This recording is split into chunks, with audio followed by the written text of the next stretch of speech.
We will begin with opening statements by the three senior officers to my right here, who have been directly overseeing operations during Operation Sindoor.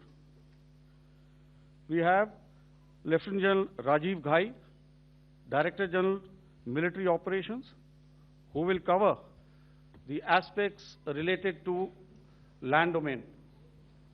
Air Marshal A.K. Bharti, to his right, Director General Air Operations, will provide insights on the air domain.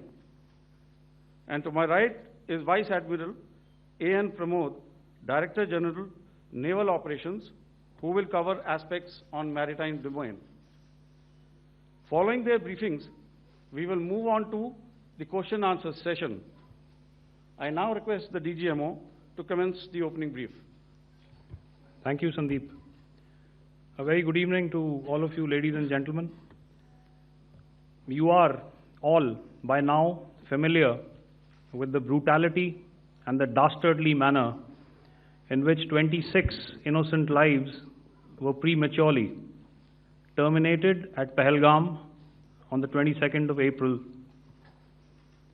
When you combine those horrific scenes and the pain of the families that the nation witnessed with numerous other recent terrorist strikes on our armed forces and defenseless civilians, we knew that the time had arrived to make yet another compelling statement of our resolve as a nation. Operation Sindoor was conceptualized with a clear military aim to punish the perpetrators and planners of terror and to destroy their terror infrastructure. What I do not state here, of course, is the often stated determination of India and its intolerance to terror. It set into motion a very diligent and microscopic scarring of the terror landscape across the borders and the identification of terror camps and training sites. The locations that emerged were numerous, but as we deliberated more, we realized that some of these terror hubs were now bereft of any presence and had preemptively been vacated, fearing retribution from us. There was also a term of reference and our own binding, self-imposed restriction to target only terrorists and thus prevent collateral damage. There were 9 camps that you are now all familiar with, which were confirmed by our various intelligence agencies to be inhabited. Some of these were in POJK, while there were others that were located in the Punjab province in Pakistan. Nefarious places such as Muridke, the hub center of the Lashkar-e-Taiba, has over the years bred infamous characters such as Ajmal Kasab and the likes of David Headley. What followed was a careful scrutiny of each of these sinister locations, their layout, configuration, even the type of construction in each structure, and the terrain obtained around these. This was with an obvious intent to deduce and identify the exact vector that was required for their neutralization, as also the eyes in the sky that we would send up to ensure that we brought back evidence that we had indeed targeted what we set out to.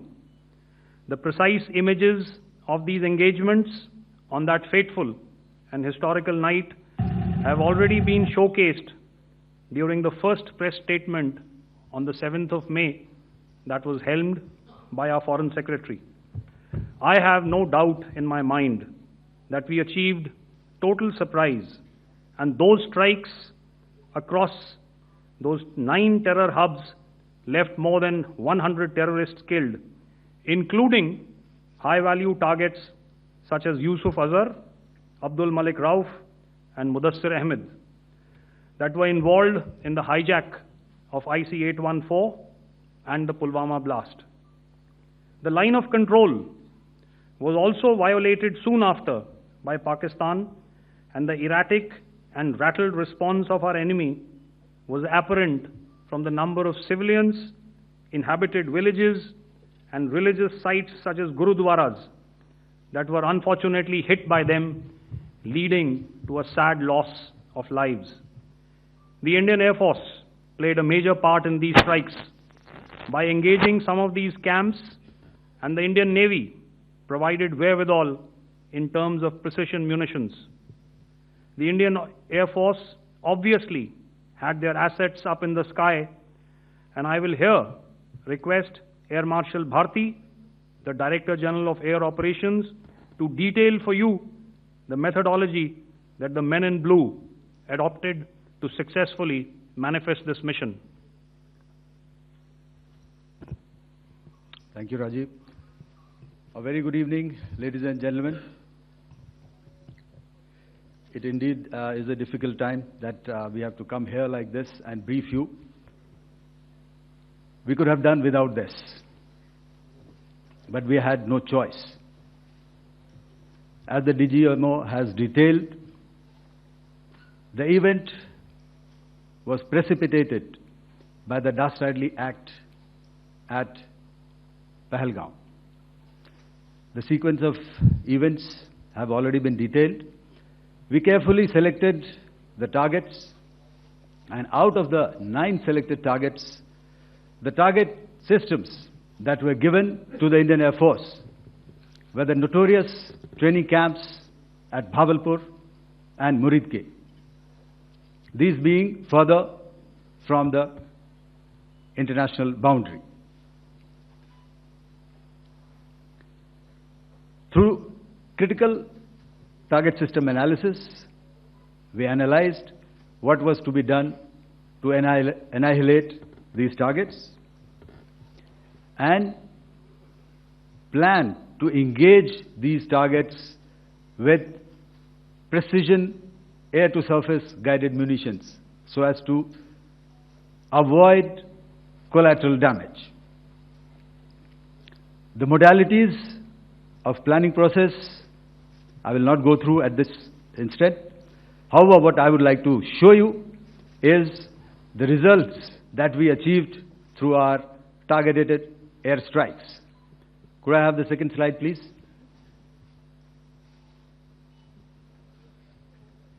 Yeah, change, please.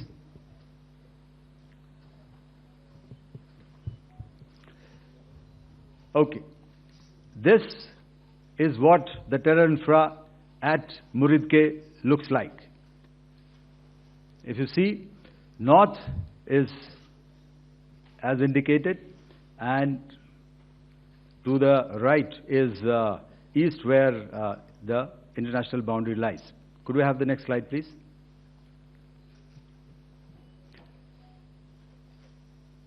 Orientating. Just go back one slide. Okay.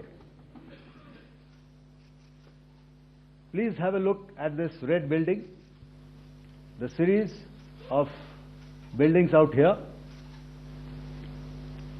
and this empty ground. Next. If you relate, the empty ground is here, and you see this is the first weapon that is impacting. This is the impact point number 1 on Muridke training camp with our precision guided weapons on early morning 7th. Next, please. Keep your eyes glued for the second weapon coming in and the second impact on the selected target point. Next slide, please.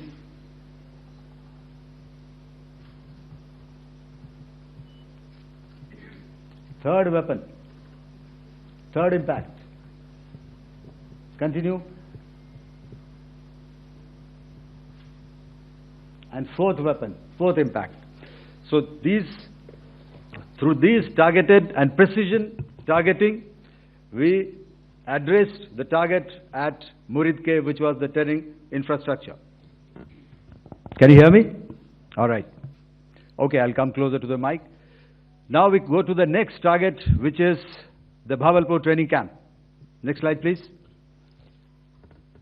Okay, just wait. So the effect, if you see, the impact point, if I can point out, this is the impact point. The ammunition has gone through the roof and it has created a blast inside, the photographs of which you would have, all of you would have seen. And the red building, after that there was this double-story building. It has been completely decimated by our precision targeting. Next, please. The target system which was in the north, a series of buildings. I will show you how it looked. Next. Completely destroyed by our precision targeting. Next. Now coming to Bhavalpur, this is the target complex that we are dealing with, a fairly large target complex. So we had to carefully choose the points that we needed to address, which were high value and which would meet our stated objectives of eliminating the terrorists. I would like to draw your attention to this red canopy, and in relation to that, I would cover the targets. One target system is a series of buildings here, other one here, and other one out here. Next slide, please. This is how it looked before, and this is how the building looked after the impact of the weapon. And orientation in relation to this red canopy, you can see here. Next, please. Before, next, and after. The roofs have completely collapsed. Next. This is the target system. Next. Precision targeting, and we have achieved our objectives here. Next. All right. So that was what we did on the 7th. Our objective was to address these two terrorist camps, and that we did with precision. And thereafter, we maintained a robust air defense posture, because remember, our objective was to target the terrorists and terrorist infrastructure, not any other infrastructure, not the Pakistani military, not the Pakistani any other infrastructure. So that is what we have maintained on the 7th of May. However, what we saw in the evening of 7th of May, we were saturated with a raid of Pakistani unmanned aerial vehicles and small drones. And these came in waves in our civilian areas, over our military installations, and all of them were successfully intercepted. Few of them did manage to land. However, there was not much damage that they did. And we have our robust counter-US hard kill and soft kill systems which did the job. However, the difference here was that we had targeted the terrorists. The adversary now has targeted our civilians and the military infrastructure. So it had to be responded to. So in a quick and calibrated response, that very night, we struck their radar installations at Lahore and close to Gujranwala, the LYT installation, to indicate to him that we are ready, yet we do not want to escalate. Our fight was with the terrorists and not with the Pakistani military establishment. Thank you.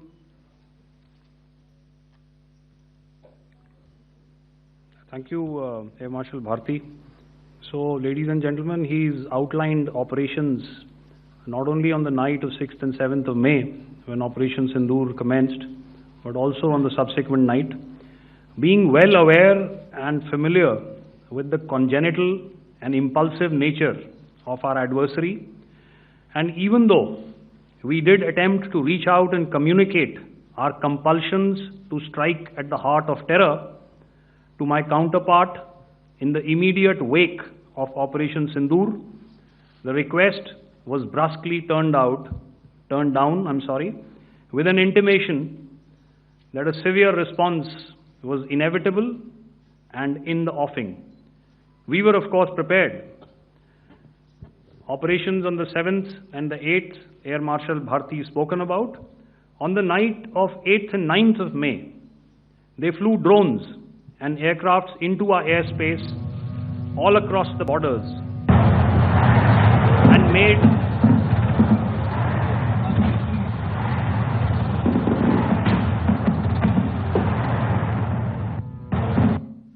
made largely unsuccessful attempts to target numerous military infrastructure. Violations on the line of control by Pakistan also commenced yet again and precipitated into fierce arty engagements. The air operations on the night of 8th and 9th of May, I'll yet again request the DG Air Operations to cover.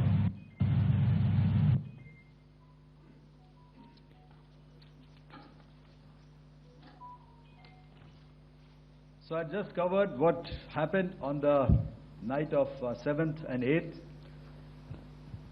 What we found that on the night of 8th and 9th, starting as early as 22:30 hours, our cities had a mass raid of drones, unmanned aerial vehicles, UCAVs, starting right from Srinagar, going down right up to Nalia. It was a mass raid in waves, and it was relentless. However, we were prepared, and our air defense preparedness ensured that there is no damage on ground or to any of the intended targets that the enemy might have planned for. The difference between 7th night and 8th night was that on 7th night, he sent in his Yeha class of UAVs, however, these UAVs can go some distance, they are armed. However, on the 8th, less numbers of armed UCAVs were there or UAVs were there, and more numbers of quadcopters, maybe for surveillance or just for harassment of civilians. This continued till midnight. Our air defense preparedness ensured that there was no damage on the ground, either to the military installations or to the civilians. However, the enemy had yet again shown that he wanted to up the ante and he wanted a fight, and we were up to the task. In a measured and calibrated response, we once again targeted his military installations, which included his SAM sites at Malirkant. This also included his surveillance radar sites at Lahore and close to Gujranwala. These were suitably addressed, and thereafter his drone attacks continued even till morning, which we countered, and during the daytime there was some respite. Here I would like to bring out another aspect. What we found was that while the drone attacks were being launched from somewhere close to Lahore, enemy had allowed his civilian aircraft to also continue to fly out of Lahore. Not only his own aircraft, but international passenger aircraft, which is quite insensitive, and we had to exercise extreme caution, even at the cost of some tactical disadvantage, to ensure that there is no damage to any of the civilian aircraft. And this was also brought out in our press briefing during the day. So I will now hand over to my colleague to cover the events of 9th onwards.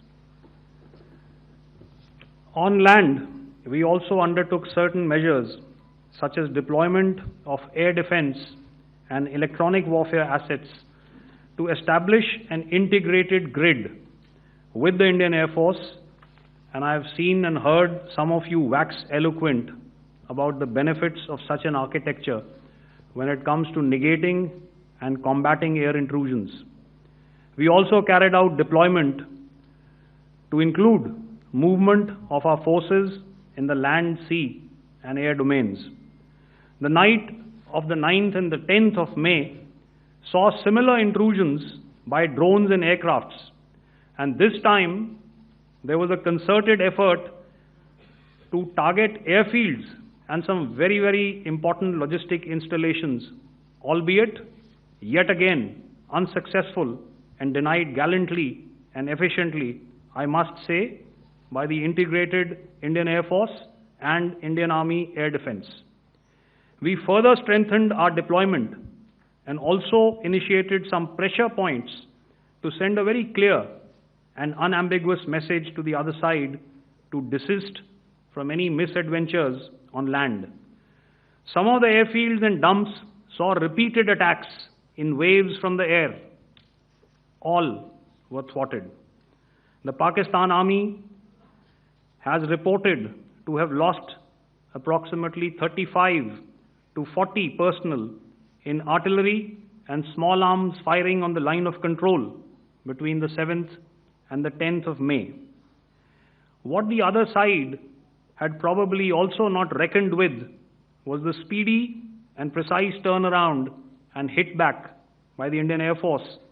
And I will yet again ask Air Marshal Bharti to speak about these significant and game-changing strikes. I will thereafter request Vice Admiral Pramod, my colleague and Director General of Naval Operations, to tell us about some very telling naval maneuvers in the Arabian Sea that exerted pressure on the night of 9th and 10th of May. Over to you, sir. Thank you. Commencing about 2000 hours, that is 8 p.m. local time, on 8th of May, several Pakistani unmanned aerial systems, drones, combat vehicles attacked multiple IF bases. These included Jammu, Udhampur, Pathankot, Amritsar, Bhatinda, Nal, Dalhousie, Thois, Jaisalmer, Uttarlai, Falodi, Nalia. These were almost simultaneous and they came in waves. All our AD guns and other systems were waiting for them. All these waves were neutralized by our trained crew using the air defense systems that they have, and also some of them were utilized using our legacy systems like Pechoras and IF Summer, which we have recently acquired. And some were neutralized by the Garud snipers. There was no damage on ground from these incursions and these mass raids, if I could call them, from the Pakistani side. However, following these relentless attacks on our air bases, on our forward positions, and on our civilian targets, this was time to convey some message to our adversaries. And therefore, a decision was taken to strike where it would hurt. And towards that, in a swift, coordinated, calibrated attack, we struck his air bases, command centers, military infrastructure, air defense systems across the entire Western Front. The bases we struck include Chaklala, Rafiki, and mind you, Chaklala is Islamabad, Rahim Yar Khan, Sakar, sending a clear message that aggression will not be tolerated. This was followed by strikes at Sargoda, Bholari, Jacobabad. We also struck the C2 centers at Murid, the UAE complex at Murid, Rafiki, radar at Chunia, which I will show you, Rahimyar Khan Airfield and the unmanned combat aerial vehicle hangar at Sakar. I would like to reiterate here that we have the capability to target every system at these bases and more. However, it was only a measured response to instill good wisdom to our adversary to refrain from further escalation. IF's response was directed only at military installations, avoiding civilian and collateral damage. I would now like to show you some of the effects that have been achieved as a result of our air operation.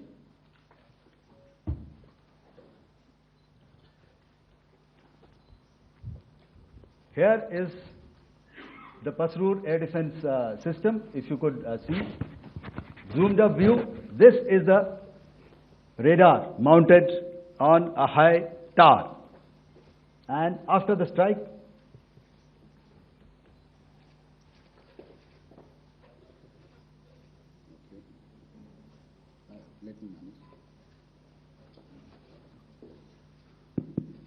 thank you. Can you hear me? Yeah, thank you. And after the strike, this is what has happened. This radar has been taken out, completely burnt. Next slide, please. The Chunia air defense radar, which was taken out on 7th and 8th. This is the radar site. A blown up photograph, once again, on a tower. Not very clear, but what you see very clearly is the after effect after we have struck. The radar head has been completely decapitated. Next slide, please. Arifwala air defense radar. In this complex, you see how it looked before, blown up image, and after really blown up. Next. Now coming to Sargodha airfield. Remember, this is one of their important airfields wherein they have a lot of assets, F-16s, other assets which they keep getting, training institutes. And we have stuck this airfield. It is not, if you zoom in here, then one impact point here on the runway and second impact point of our weapon, precision weapon on the runway. And if you see, this blown up, repairing going on. Same here. Next. Rahimyar Khan. This is the area we have struck. A deep strike out here and one complex here. So this is how it looked before, and same, you see a big crater, another crater here, and this complex after strike neutralized. Next. Chaklala airfield, Noor Khan, once again a major air base, a lot of their logistic assets out here. This was the chosen complex that we intended to strike and convey a message. Next slide, please. This is how it looked before, and this is how it looked after our strike. Next. Sakar. We chose the radar site at Sakar. This is the radar site, and after it was struck, this is the aftermath, completely burnt out. Next, please. Aircraft shelter. This is how it looked before the strike, and this is how it looked after the strike.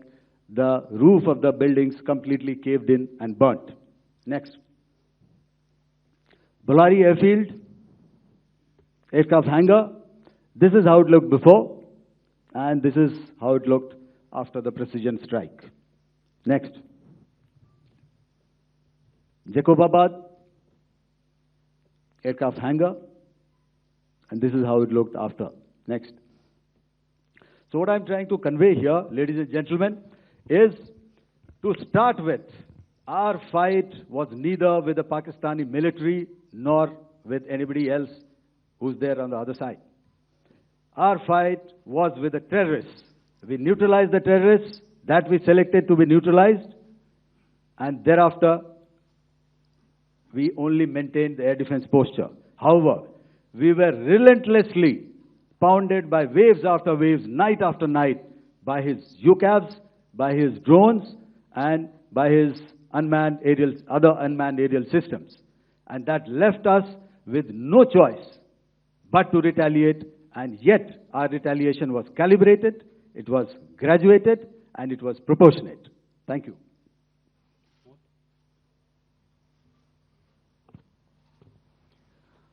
Good evening, ladies and gentlemen. In the aftermath of the cowardly attacks on innocent tourists at Pahalgam in Jammu and Kashmir by Pakistani-sponsored terrorists on 22nd April, the Indian Navy's Carrier Battle Group, surface forces, submarines, and aviation assets were immediately deployed at sea with full combat readiness in concert with the joint operation plan of the Indian Defence Forces. You may be aware that we tested and refined tactics and procedures at sea during multiple weapon firings in the Arabian Sea within 96 hours of the terrorist attack. The aim was to revalidate our crew, armament, equipment, and platform readiness to deliver various ordnance on selected targets precisely. Thereafter, our forces remained forward deployed in the Northern Arabian Sea in a dissuasive and deterrent posture with full readiness and capacity to strike select targets at sea and on land, including Karachi at time of our choosing. The forward deployment of the Indian Navy compelled Pakistani naval and air units to be in a defensive posture, mostly inside harbors or very close to the coast, which we monitored continuously. The Indian Navy maintained seamless maritime domain awareness throughout the duration and was entirely aware of the location and movement of Pakistani units. In effect, we had and continue to have good battle space transparency using our maritime domain awareness grid. As you are aware, our response has been measured, proportionate, non-escalatory, and responsible from day one. Accordingly, the calibrated approach considered all options, including the ability of the Indian Navy for offensive action from and at sea. As part of this escalation control mechanism, the application of force by the Navy was planned in a synchronized manner in coordination with the Army and Air Force, the highlight being teams from the three services working closely in an integrated manner. Along with the kinetic actions by the Indian Army and Indian Air Force, the overwhelming operational edge of Indian Navy at sea contributed towards Pakistan's urgent request for a ceasefire yesterday. As we speak, Indian Navy remains deployed at sea in a credible deterrent posture to respond decisively to any inimical action by Pakistan or Pakistan-based terrorists. Thank you. Samno Varna, Jai Hind. Now I'll hand over to Director General Military Operations for further proceedings. Ladies and gentlemen, on the 10th of May, in the morning, even as we were getting into a huddle to wargame the events of the previous night, a routine exercise, I received a message on hotline from my counterpart in Pakistan seeking my willingness to communicate. Since our initial aim was to strike at terror camps, and all our actions in the subsequent days were in response to the intrusions and violations by the Pakistan Air Force and its army, it was decided that I would indeed speak with my counterpart. You are already aware, I've seen it being covered on national television, that my communication with the Pak DGMO was conducted at 15:35 hours yesterday, and resulted in cessation of cross-border firing and air intrusions by either side with effect from 1700 hours, 10th of May, after he proposed that we cease hostilities. We also decided to further speak on the 12th of May, that's tomorrow, at 1200 hours, to discuss the modalities that would enable the longevity of this understanding. However, disappointingly, and must I add, expectedly, it took only a couple of hours for the Pakistan Army to violate these arrangements by cross-border and across the line of control firing, followed by drone intrusions across the expanse of the Western Front through last night and in the early hours of the morning today. These violations were responded to robustly and dealt with as they must be. We have earlier today sent another hotline message to my counterpart highlighting these violations of the understanding between the DGMOs on the 10th of May and our firm and clear intent to respond to these fiercely and punitively, if repeated tonight, subsequently, or later. In this regard, I must inform all of you that the Chief of Army Staff has earlier today conducted a security review and has granted full authority to our Army commanders for counter-actions in the kinetic domain in case of any violation by Pakistan. In the end, I pay my solemn homage to my 5 fallen colleagues and brothers from the armed forces and civilians who have tragically lost their lives in Operation Sindoor. Our hearts go out to the bereaved families, and we express our solidarity to them in this lifetime and beyond, at this grave juncture in their lives. Their sacrifices shall always be remembered and spoken of in glowing terms by a grateful nation. We have thus far, ladies and gentlemen, exercised, and my colleague Pramod highlighted this, immense restraint, and our actions have been focused, measured, and non-escalatory. However, any threat to the sovereignty, territorial integrity, and safety of our citizens will be met with decisive force. Jai Hind. Okay, ladies and gentlemen, we are now open for questions. All right, now, since I would not know all of you, I would expect you to please raise the placard or your hand, and once I indicate, I expect you to please give out your name and the media group that you belong to. Keep your questions short so that we can take as many questions as possible. Also, ladies and gentlemen, kindly bear in mind that confidential aspects may not be answered by the 3 DGMOs. Right. I've got a lot of hands there. Let me start from the left. Left foot always in front when we start marching. So here we have to the left, okay. Yeah, 238. Hello. So this is Manas Pratimugyan from PTI, Press Trust of India. So the understanding that was reached yesterday on stopping the military operations and actions, was it for just 3 days? And what would be the cost escalation if there is violation of this understanding by the Pakistani side? And my subsequent question would be that we have a kind of ceasefire agreement with Pakistan that was finalized in 2003. So will there be some kind of similarities in frameworks between the two two kind of understandings, 2003 ceasefire agreement and the current understanding on stopping military operations.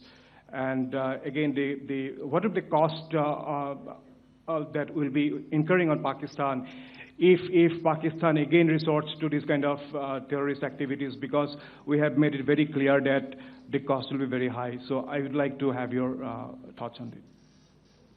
Okay, so I'll answer the latter part of the question first. I also want to add that while the initial ceasefire agreement, as you correctly pointed out, is of the 2003 vintage, but I must remind you that in 2021, in the month of February, and this was then when the crisis in eastern Ladakh was also on, the two DGMOs had spoken and arrived at a ceasefire understanding that lasted right up until this unfortunate attack at Pahalgam. Once our Foreign Secretary had announced the decisions of the CCS in the immediate wake of that attack, he had announced certain measures, and then of course Pakistan had in turn made its own announcements.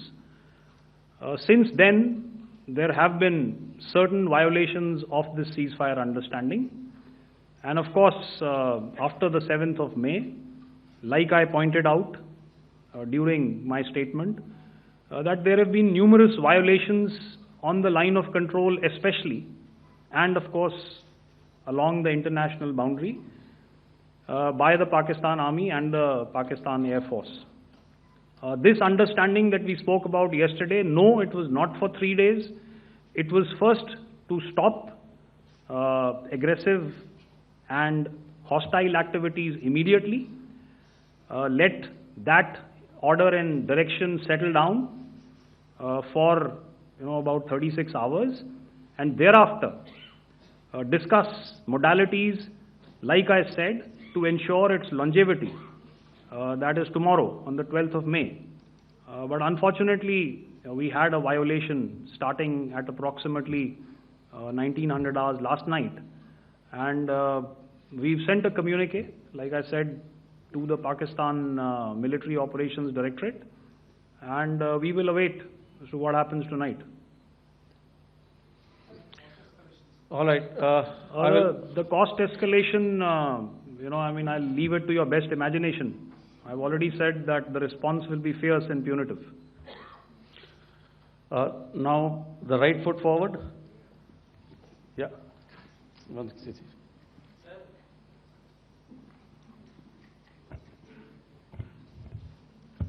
Sir, I am Ajit Dubey from ANI, sir.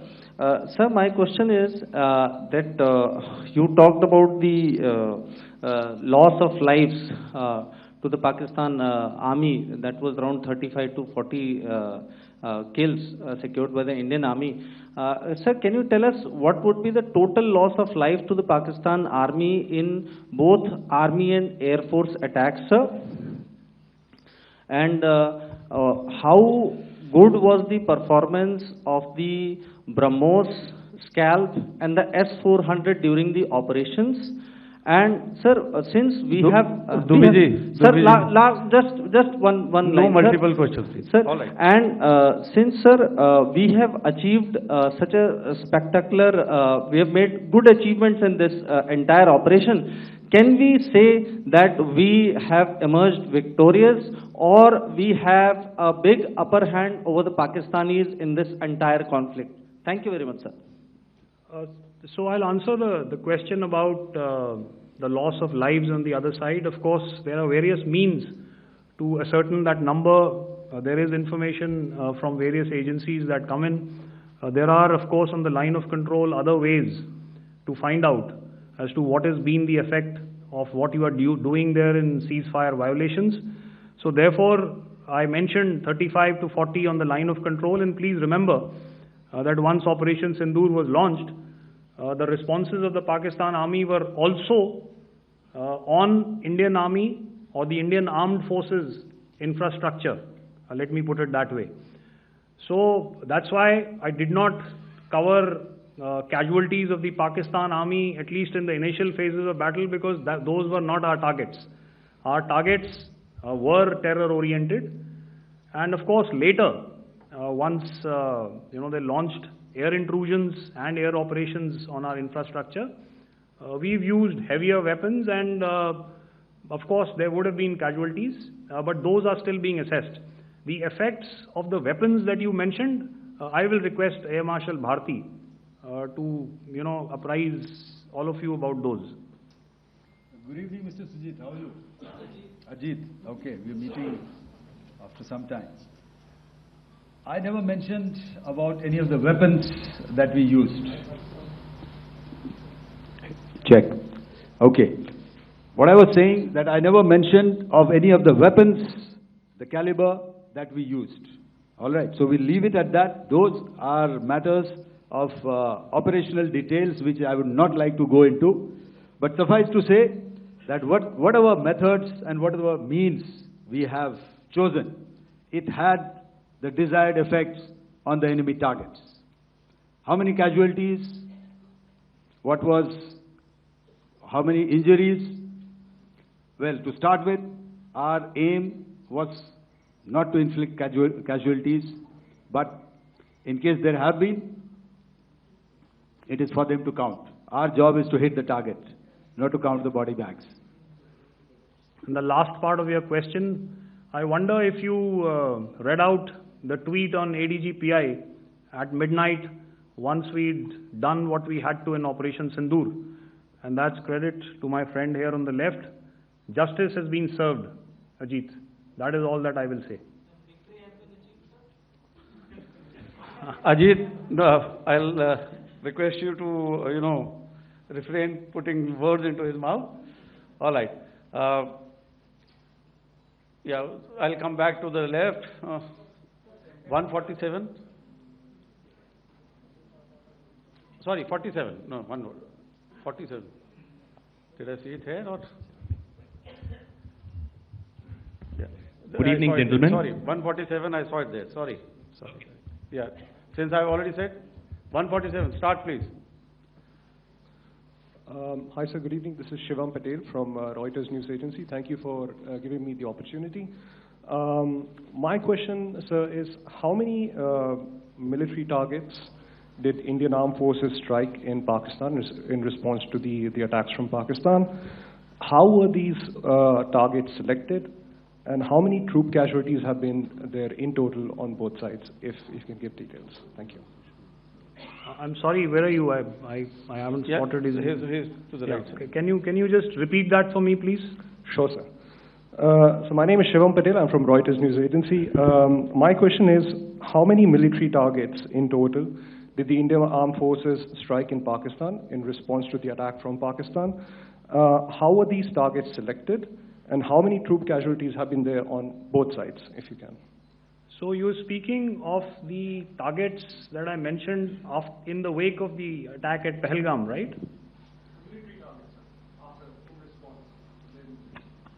Yeah, I think it's amply clear to everybody here that the Pakistan Army has not crossed the international boundary, neither in the plain sector nor on the line of control. So the intrusions have been in the air. There have been certain attempts on the line of control when ceasefire violations have been on to try and infiltrate and carry out and perpetrate activities that we are all very well familiar with. Whether these are by terrorists or by the Pakistan Army or its special forces and commandos is difficult to say, but each of these have been effectively thwarted. So therefore, as far as engagements of military targets on the other side is concerned, I thought Air Marshal Bharti covered those very well and in detail, and he also mentioned as to how they went about targeting those.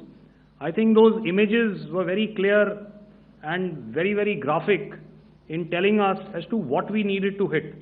And you'll remember right at the outset I said that we even went into what was the construction in each of these locations and therefore decided on the vector that had to be utilized. Please. Okay, if I could add to what the DGMO has said, I have already detailed the targets. Now, whether it is X numbers or Y numbers that is immaterial. And what damage have we inflicted? You have seen. What are the casualties on the other side? As I said, that is for them to count. As far as we are concerned, from the air defense side, if they had a choice, they would have definitely come in. They are fighters, there are more numbers of UCAVs. It is not that they did not intend to come in. It is only that our robust AD posture prevented them from coming in. So that must be known, and that must be realized by all the audience here. Yeah, I'll come to the left now, 24.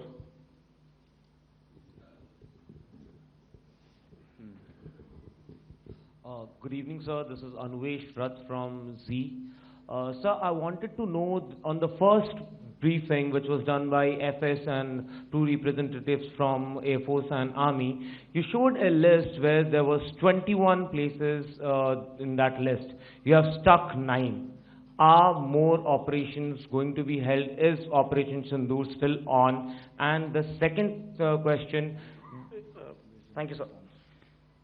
Thank you so much. And also, I want to congratulate all three of you for a fantastic operation that you guys have done. Thank you so much. Thank you so much for that one question. Yeah. Sir, the question. Unfortunately, Rath, is that your name? I'm sorry. You know, as far as operational details are concerned, I am not in a position to share those right now. But I think I'll take a cue from Pramod. You know, he said towards the end that the Indian Navy is still in a posture that is deterrent. And I have already made it very clear towards the end of what I said that it's only a couple of hours ago that the Chief of Army Staff has carried out a security review, and he's authorized our Army commanders to deal with violations of any kind from across the borders in a manner that they deem fit. So again, to reiterate, the response will be fierce and it will be punitive.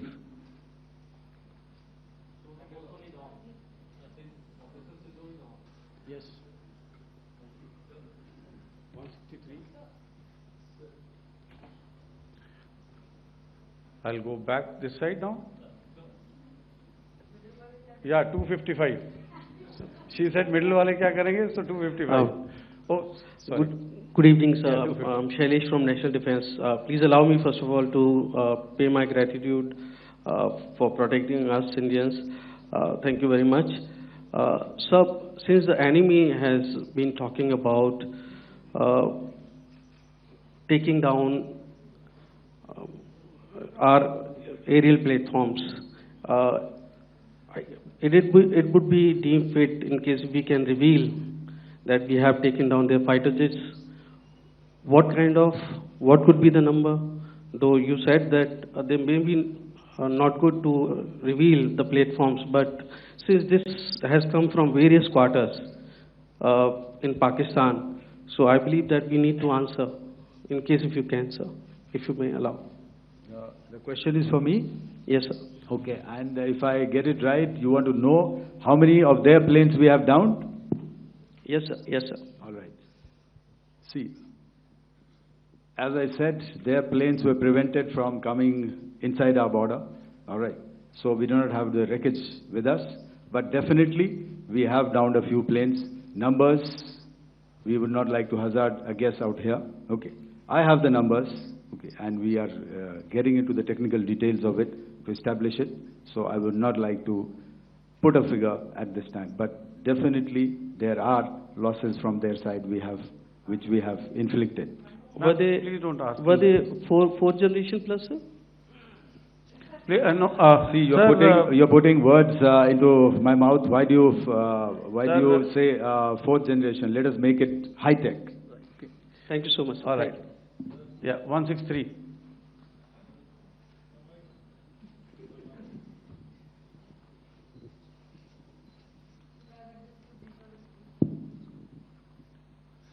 Sir मैं मंजीत नेगी हूँ आज तक से। मेरा सवाल ये है कि इस पूरे ऑपरेशन में जो आतंकी ठिकानों को निशाना बनाया गया, क्या नंबर्स कुछ बता सकते हैं कितने आतंकी मारे गए? कुछ नाम सरकार मतलब कुछ नाम मीडिया में आए भी हैं जो बड़े उसके मास्टरमाइंड थे।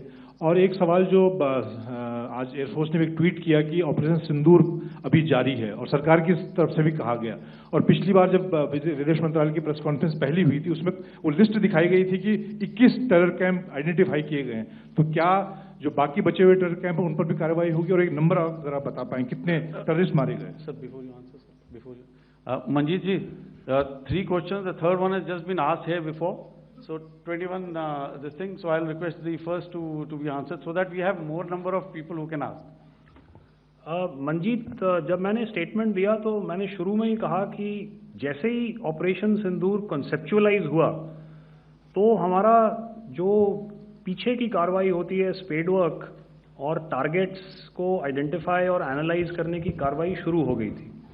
मैंने जब स्टेटमेंट दिया तो मैंने बताया कि बहुत सारे थे, हमने 21 दिखाए होंगे और भी हैं, लेकिन वो लिस्ट फिल्टर करते करते 21 तक पहुंची। अब क्या आगे एंगेज किए जाएंगे? अगर ज़रूरत पड़ेगी तो ज़रूर एंगेज किए जाएंगे, लेकिन मैंने बताया कि इस समय जो इंट एजेंसीज ने हमें बताया कि फलाने कैंप में प्रेजेंस है, हमने उनको एंगेज किया। कुछ नाम मैंने लिए, कुछ नाम अभी पुख्ता किए जा रहे हैं। मैंने आपको बताया कि जो इंट एजेंसीज ने अभी तक असेसमेंट किया है उसमें उन्होंने कहा है कि तकरीबन 100 से ज़्यादा मारे गए हैं। और एक आज आपने तस्वीर भी देखी कि काफ़ी प्रोमिनेंट जो फ्यूनरल था, काफ़ी प्रोमिनेंट एक जो हस्ती हैं वो ऑर्गेनाइज कर रहे थे, और उस फ्यूनरल में और कौन कौन लोग अटेंड कर रहे थे वो तो आपने देखा ही। तो आप लोग सब समझदार हैं और मुझे ये कहने की ज़रूरत नहीं है कि इन लोगों को कहाँ से सपोर्ट मिल रहा है। अगर नहीं मिल रहा होता तो ऑपरेशन सिंदूर नहीं होता, तो उसी की वजह से है ये ऑपरेशन। तो मेरे ख्याल से मैंने आपके सारे सवालों का जवाब दे दिया। Ma'am, sir next is from 17।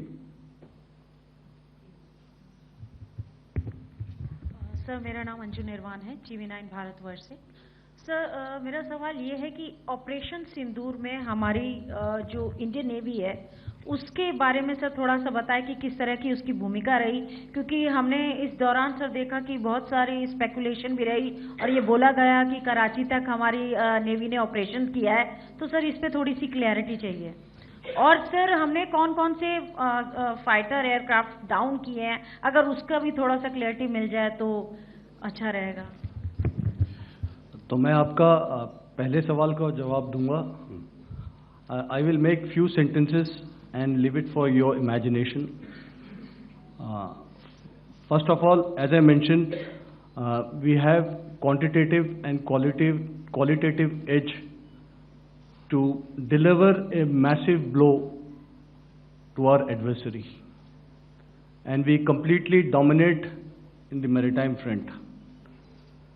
Indian Navy's action is part of the escalation ladder mechanism which we have worked out amongst 3 services. This time, if Pakistan dare take any action, and Pakistan knows it, what we are going to do. That's all. Okay. आपके सवाल का जवाब मैं पहले दे चुका हूं। आपके सवाल का जवाब मैं पहले दे चुका हूं, इसलिए मैं बस उस तक ही सीमित रखूंगा और इतना कहना चाहूंगा कि आने वाले दिनों में आपको खुद ही पता चल जाएगा और ऐसी बातें छुपी नहीं रहती हैं, तो पता चल जाएगा। So at this time we'll just let it be. Okay, ladies and gentlemen, we have 1 or 2 more questions, sir.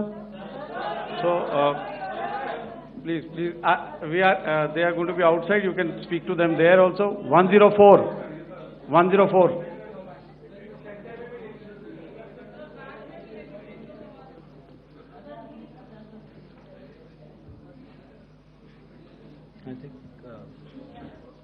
Yeah, ask sir.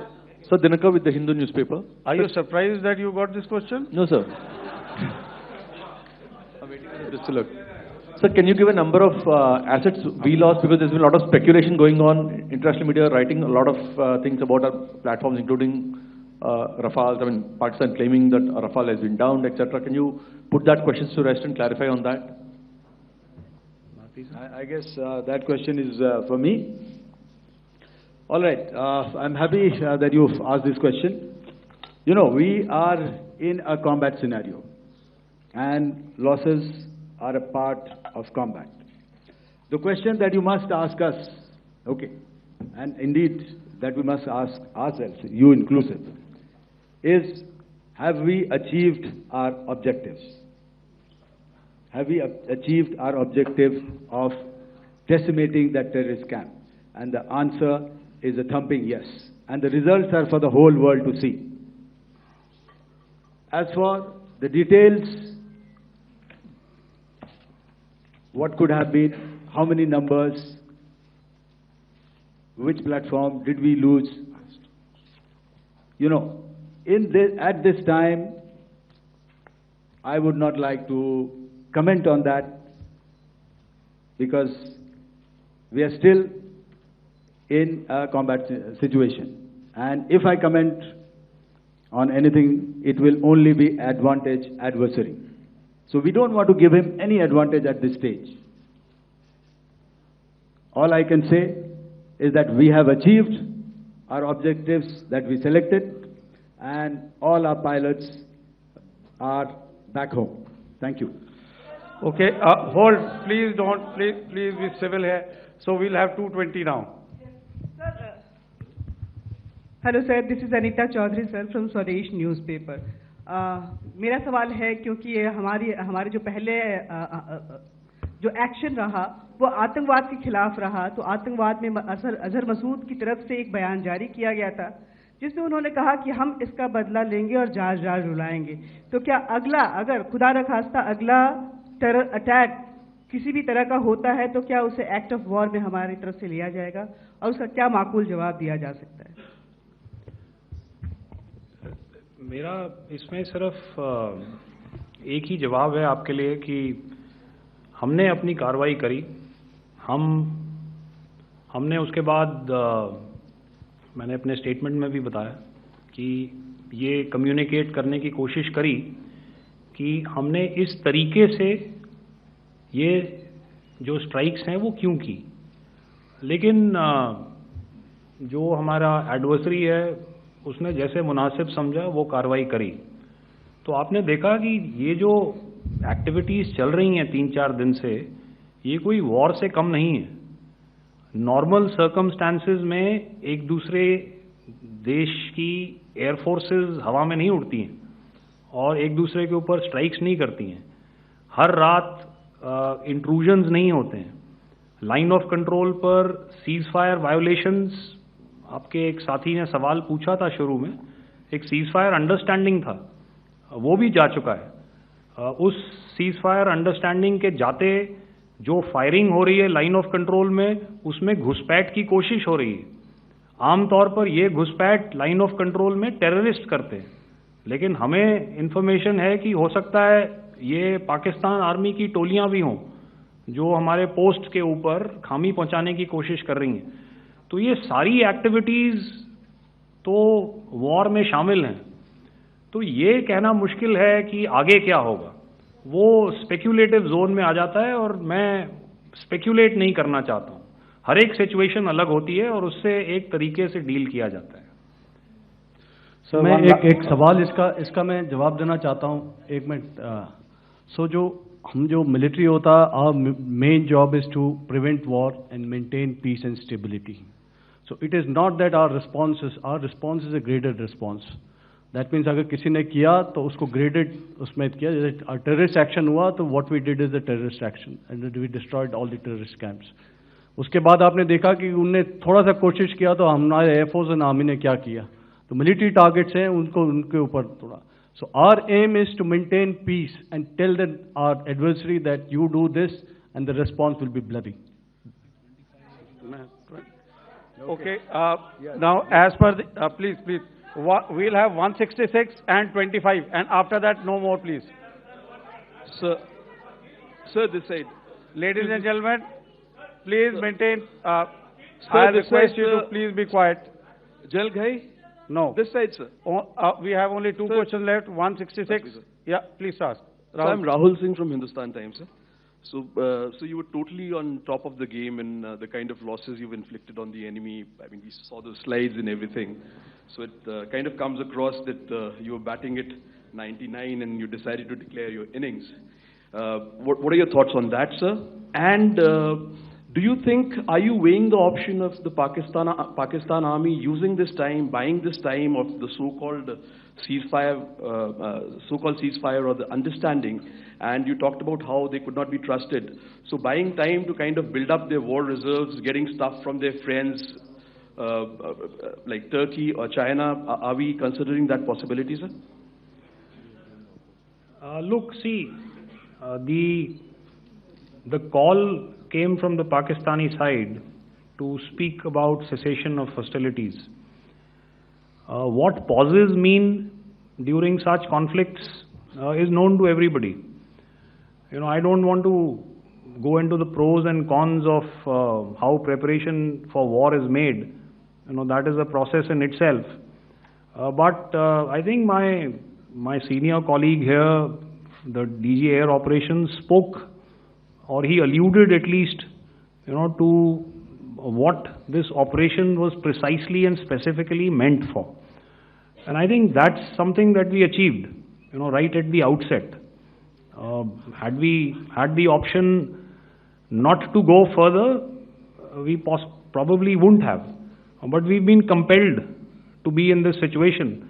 And as you've seen, the armed forces of India, and you know, you've got the three Director Generals sitting here, we are always prepared to face any eventuality. And like I said, that's for the sovereignty, the territorial integrity, and the safety of our citizens. So whatever has to be done will be done. You know, I'm not so concerned about what Pakistan will do in this time. I'm only concerned about what we will do. We have a roadmap and a plan, and we will follow it diligently, and we will follow it to the T. You know, that's the contention that I want to make here today. Ma'am, please. Okay, the last question, and ma'am, 25. She's been asking since the first one. Sir, I'm Nandita.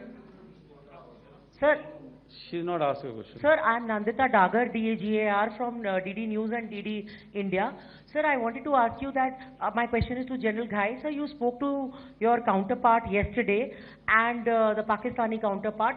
Sir, what is the Indian Army's assessment that despite that agreement, that talk that you had, despite that agreement coming into effect at 1700 hours yesterday, why did they violate it? And number two, yesterday at the Joint Defense Ministry and Foreign Ministry briefing, Wing Commander Vyomika Singh and Colonel Sophia Qureshi had told us that we have cited the Pakistani troops amassing at the borders and at the LOC. Sir, has that situation changed? Have they withdrawn? And sir, if in case, despite now there is a lull, of course, but if tonight again, if the enemy again carries out shelling and aerial intrusions through drones, what is going to be our response, sir? Thank you. So, without outlining the specifics of that response, I've already made it clear that there will be a response, and it will be fierce and it will be punitive. Why the Pakistan Army chose the option of violating the understanding that was arrived at earlier yesterday, I think that's a question that we best answered by the Pakistan DGMO. I wouldn't be able to, give you that. But, in situations such as these, and if you go back into any conflict, sometimes these understandings take time, to fructify and manifest on ground. But without, getting into the reasons, it is our mandate to be prepared at all times, and that we were. It's not as if because there was an understanding we weren't prepared. I must tell you that the armed forces were on a very, very high alert, and they continue to be in that state even as we speak. Oh, all right. Ladies and gentlemen, please, ma'am, please, Okay, thank you so much for coming today. Those who have missed asking a question, those who have missed, see, I knew I'll grab this attention from you like this. Those who have missed the opportunity to ask a question can give me a written one. I'll definitely get back to you with that. And also, they are they are invited for a cup of tea in my office day after tomorrow. Thank you, ladies and gentlemen, for coming. Thank you. Thank you very much. Jai Hind. Jai Hind. உடனுக்குடன் செய்திகளை தெரிந்து கொள்ள Sun news bell ஐகானை click பண்ணுங்க.